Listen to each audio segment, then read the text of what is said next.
Volcano is a rupture in the crust of a planetary mass object such as Earth that allows hot lava, volcanic ash, and gases to escape from a magma chamber.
Step 4. Put the baking soda.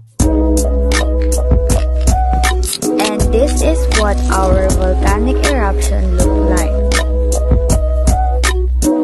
The volcano erupts because of a chemical reaction between acid and the base.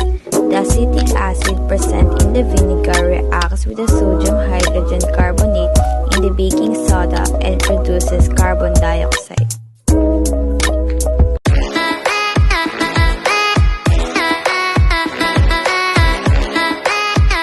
Thanks for watching.